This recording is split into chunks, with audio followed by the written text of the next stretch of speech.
এবারের জনসংখ্যা দিবসে মূল প্রতিপাদ্য হল ন্যায্য সম্ভাবনাময় বিশ্বে পছন্দের পরিবার গড়তে দরকার তারুণ্যের ক্ষমতায়ন।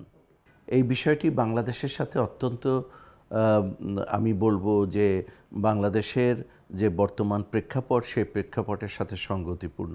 বাংলাদেশে প্রায় 31% পপুলেশন তরুণ। এই তরুণরাই সিদ্ধান্ত নেবে আগামীতে বাংলাদেশ কোন পর্যায়ে যাবে এবং তাদের নেতৃত্বেই বাংলাদেশ এগিয়ে যাবে। এখন একটি বিষয় হলো আমাদের প্রজনন স্বাস্থ্যের কথা যদি বলি, সেক্ষেত্রে আমাদের প্রায় 50% অ্যাডোলেসেন্ট যাদের বিয়ে হয়ে যায় তাদের 18 বছরের নিচে। এই যে একটা অবস্থা, বেশিরভাগ ক্ষেত্রেই দেখা গেছে যে এই যে বিয়ে হয়ে যাচ্ছে সেটা ওই কিশোরী মেয়েটির ইচ্ছায় না, এটা পারিবারিক ইচ্ছায়, সমাজের বিভিন্ন প্রেসারে, এবং এই যে তার ক্ষমতায়নের অভাব, অর্থাৎ তার সিদ্ধান্ত নিতে হচ্ছে, অন্যের সিদ্ধান্ত তার উপরে চাপিয়ে দেওয়া হচ্ছে। আর এজন্যই সে তার পরিবারে কিভাবে হবে, পরিবারের প্ল্যানিংটা কিভাবে হবে, সব কিছু থেকেই সে দূরে থাকছে। আরেকটা দিক হলো, যদি সে সিদ্ধান্ত নিতে পারত, ইভেন বিয়ের পরেও দেখা যায় যে যাদের এই 50% বিয়ে হয়ে গেছে অ্যাডোলেসেন্ট, তাদের মধ্যে 2/3 আবার প্রেগনেন্ট হয়ে যাচ্ছে। তারা ওই সময় সন্তান নেওয়ার হয়তো পরিকল্পনা নাই, কিন্তু তারা বাধ্য হয়ে পরিবারের চাপে এবং ইনলজদের চাপে হয়তো তারা এই সিদ্ধান্ত নিচ্ছে, এবং অনেক ক্ষেত্রে তাদের অ্যাক্সেসিবিলিটি নাই, পরিবার পরিকল্পনা পদ্ধতির সাথে তাদের পরিচিতি কম, অথবা পরিবার পরিকল্পনা পদ্ধতি তারা তাদের প্রয়োজন অনুযায়ী পায় না, সেক্ষেত্রেও অনেক সময় তারা গর্ভবতী হয়ে যায়। এই যে বিষয়গুলো, এইগুলোকে যদি আমরা সঠিকভাবে পরিচালিত করতে পারতাম এবং বাংলাদেশের তরুণরাই সিদ্ধান্ত নিত যে তারা, তরুণ তরুণীরাই সিদ্ধান্ত নেবে তাদের রিপ্রোডাক্টিভ হেলথের প্ল্যানিংটা কীভাবে হবে, তারা তাদের পরিবারকে কিভাবে সাজাবে, তাহলে আমার মনে হয় বাংলাদেশ তার কাঙ্ক্ষিত লক্ষ্যে এগিয়ে যাবার জন্য অন্যতম একটা গুরুত্বপূর্ণ উপাদান হতে পারত এই বিষয়টি। আমরা যদি জনভিত্তিক তথ্য বিশ্লেষণ করি তাহলে আমরা দেখতে পাই ধীরে ধীরে আমাদের যারা বয়োজ্যেষ্ঠ জনগোষ্ঠী তাদের সংখ্যা বেড়ে চলছে। এই গত যে আদমশুমারিতে সেখানেও এই বিষয়টি স্পষ্ট, অর্থাৎ 60+ জনসংখ্যা প্রতি বছর প্রায় 1% পয়েন্টের মতো বেড়ে যাচ্ছে। এখন প্রশ্ন হলো, এর সাথে আমাদের প্রিপেয়ার্ডনেস কতটুকু হয়েছে? যখনই বয়োজ্যেষ্ঠ হবে তখন তাদের মধ্যে আমরা নন কমিউনিকেবল ডিজিজ অর্থাৎ ডায়াবেটিক্স, তারপরে তাদের মধ্যে হাইপারটেনশন হওয়ার সম্ভাবনা বেশি, তাদের মধ্যে কার্সিনোমা হওয়ার অর্থাৎ ক্যান্সার হওয়ার সম্ভাবনা বেশি থাকবে, তারা অনেক ক্ষেত্রে আলজেইমার্স আক্রান্ত হয়, অর্থাৎ ভুলে যায় সব কিছু। এগুলো খুবই কমন এই বয়োজ্যেষ্ঠ গ্রুপের মধ্যে। তাহলে আমাদের কি করতে হবে? আমাদের পরিকল্পনা করতে হবে যাতে করে এই যে বয়োজ্যেষ্ঠ গ্রুপ, তাদের যে বিভিন্ন সমস্যাগুলো, যে ডিজিজ প্যাটার্ন আছে, সেটা কিভাবে আমরা ভালোভাবে পরিকল্পনার মধ্যে নিয়ে আসব এবং সেটা অ্যাড্রেস করব। এইটা একদিকে। আরেকটা দিক হলো যে এই যে বয়োজ্যেষ্ঠ যারা, তাদের কিন্তু অনেক ক্ষেত্রে এখন আমরা নিউক্লিয়াস ফ্যামিলির মধ্যে চলে গেছি। অধিকাংশ ক্ষেত্রে তাদের সেবা শুশ্রূষা করা, তাদের যে সার্ভিসটা পাওয়া দরকার ওই বয়সে, সেটা পাওয়ার মতো অনেক সময় সম্ভাবনা থাকে না। তো সেক্ষেত্রে আমাদের সরকারি পর্যায়ে যাতে করে ওল্ড হোম আরও ব্যাপ্তি ঘটে এবং অন্য অন্য সেবা চলে আসে, যাতে করে তাদের এই দিনগুলো ভালোভাবে কাটাতে পারে। অনেক ক্ষেত্রে তাদের ফিনান্সিয়াল যে সম্পত্তির উপরে যে অধিকার, বয়োজ্যেষ্ঠ হবার কারণে ধীরে ধীরে এই সম্পত্তিতে তার অধিকার কমে যায়, সেক্ষেত্রে তাদের অর্থনৈতিক ক্ষমতা কমে যায়। তো এই বিষয়টাও আমাদের নজরে রাখতে হবে, সরকারিভাবে এ বিষয়ে পরিকল্পনা গ্রহণ করতে হবে, বেসরকারি পর্যায়ে সহায়তা দিতে হবে। পুষ্টি আর একটা বিষয়, যেটা দেখা যায় যে এই বয়সে পুষ্টির ক্ষেত্রে বিভিন্ন মাইক্রোনিউট্রিয়েন্টের ডেফিসিয়েন্সি থাকে, মিনারেলসের ডেফিসিয়েন্সি থাকে তাদের শরীরে, সেটাও খেয়াল করতে হবে কিভাবে তাদের পুষ্টির অভাব পূরণ করা যায়। বাংলাদেশের জনগোষ্ঠীর মধ্যে একটা বড় অংশ কিশোর কিশোরী। এই বিশেষ করে কিশোরী যাদের 50 ভাগেরই তারা অ্যাডোলেসেন্ট অবস্থায় অর্থাৎ 18 বছরের আগে তাদের বিয়ে হয়ে যায়। আমাদের যদিও দেশে আইন রয়েছে যে 18 বছরের আগে কিশোরীর বিয়ে দণ্ডনীয় অপরাধ, কিন্তু এটা অহরহ ঘটছে, যেটা আমি একটু আগে বললাম যে 50 ভাগের ক্ষেত্রেই ঘটছে। তাহলে কি করতে হবে?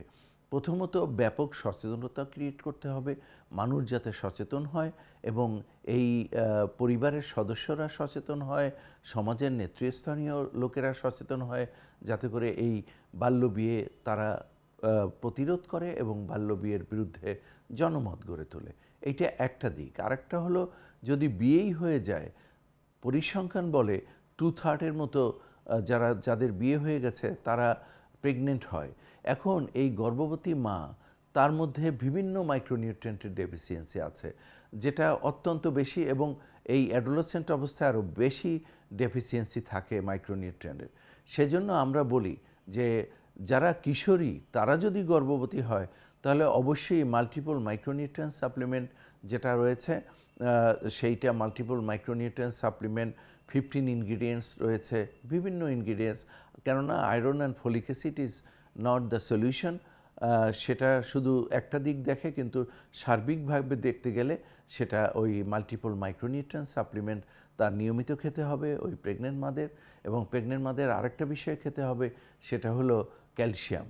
অ্যান্ড ক্যালসিয়ামের অভাব যদি থাকে, তাহলে দেখা যায় যে ওই মাদের মধ্যে হাইপারটেনশন হওয়ার সম্ভাবনা বেশি থাকে, এবং হাইপারটেনশন যদি হয় তারপরে প্রি অ্যাক্লাম্পসিয়া হয় এবং অ্যাক্লাম্পসিয়ার সম্ভাবনা বেশি।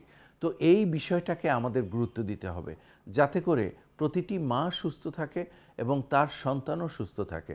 এবং অ্যাডোলেসেন্টের ক্ষেত্রে এটা আরও বেশিভাবে দেখতে হবে, কারণ তার সমস্যাটা আরও প্রকট।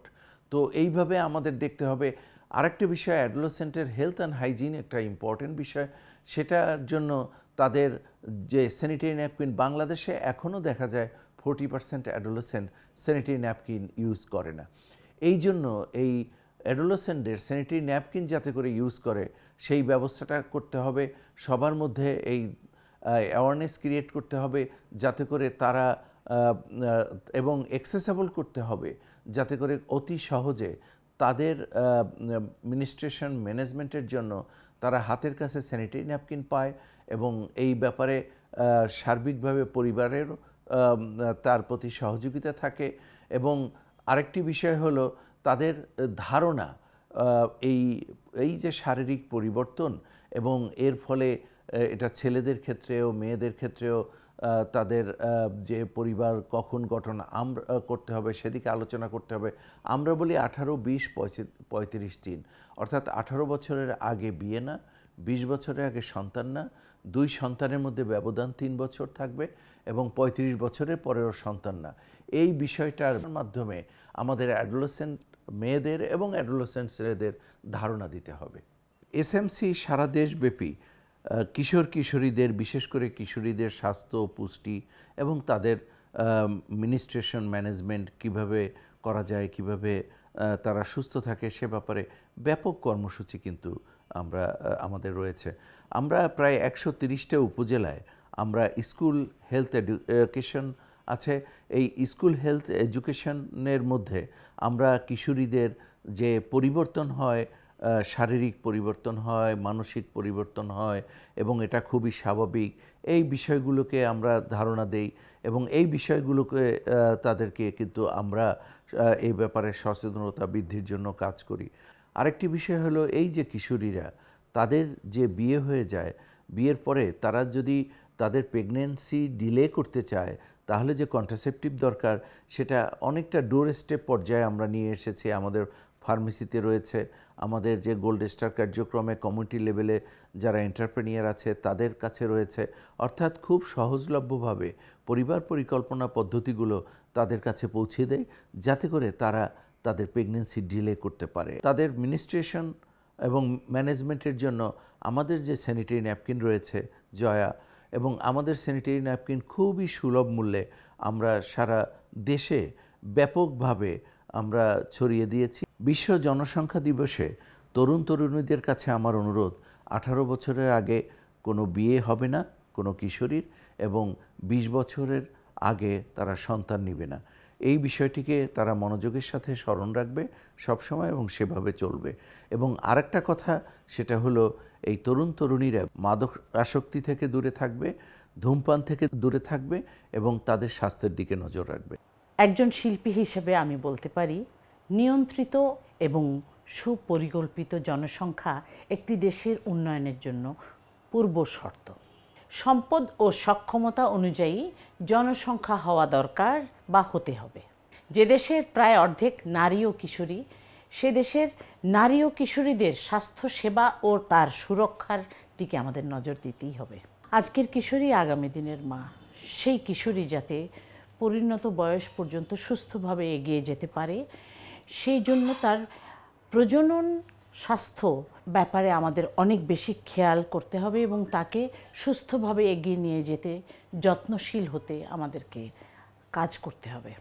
শুধু কথায় নয়, স্বাস্থ্য ও পুষ্টি সুনিশ্চিত করতে সরকারি বেসরকারি পর্যায়ে যারা এ ব্যাপারে সংশ্লিষ্ট রয়েছেন তাদের প্রত্যেককেই দৃষ্টি আকর্ষণ করছি।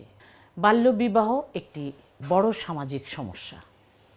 শুধু আইন দিয়ে নয়, বাল্যবিবাহ রোধ করতে পরিবারকেই সচেতন হতে হবে, কিশোরীকেও সচেতন হতে হবে এবং তারা বাল্যবিবাহ নয়, প্রথমে তাদের পড়াশোনা দিয়ে নিজেদেরকে গঠন করবে, মানুষ হবে এবং তারা পরিণত বয়সে বিয়ে করবে।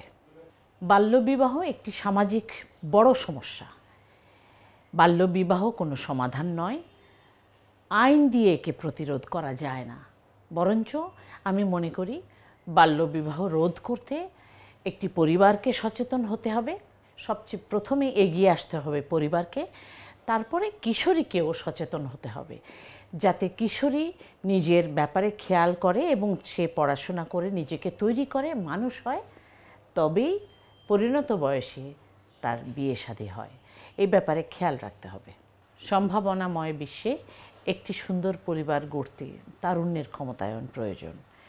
কেননা আমি মনে করি সুস্থ সুন্দর জীবন যদি গড়ে তোলে তরুণরা পড়াশোনা, মানসিক স্বাস্থ্য, সুস্বাস্থ্য দিয়ে, তবেই তারা দেশ ও জাতির গর্ব হয়ে ওঠে এবং তারা সমগ্র বিশ্বে দেশকে একটি সুউচ্চ পর্যায়ে নিয়ে যেতে পারে।